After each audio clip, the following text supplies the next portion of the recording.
aren't you? Huh? Doing all right? Yeah. It's clear Graham Heffernan has a deep love for animals, but he says anyone can develop such a bond if they're willing to get in touch with their animal instinct. To be quite frank, I think everyone does have it, but it's instinct is what it is. And over the years we've lost it. I mean, you've got to be able to really read where that animal's coming from, and that's through emotion. It's like we do with each other, you know. You can tell if someone's genuine or not. Well, an animal might show that it's being scared, and it might be being a bit aggressive because of its quick actions and stuff. So it's feel that'll really tell you what's happening and how to respond to it. An animal wrangler for the film business by trade, Graham Heffernan first got into buffalo training just over a year ago on a film set.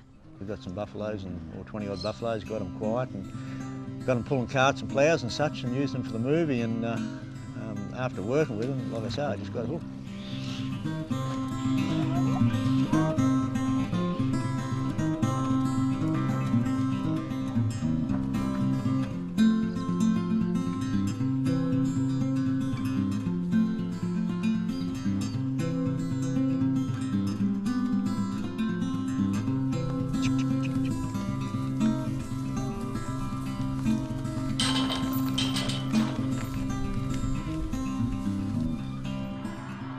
Graham Heffernan might have fallen for the buffalo, but for decades the feral animal was considered a destructive pest in northern Australia.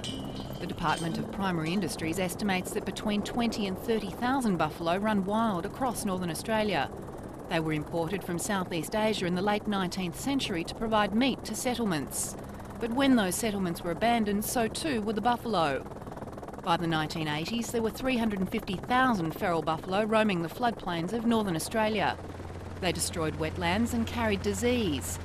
An 18-year eradication campaign has now brought the species under control, but this beast of burden is hardly considered feral by the territory's northern neighbours. Across Southeast Asia, water buffalo are the backbone of farming. When the tsunami hit in Aceh, an estimated 30,000 of the animals were lost. Graham Heffernan wants to use his buffalo whispering skills to help rebuild farming communities in the tsunami-affected areas. The idea came to him when he was training a group of animals for a documentary.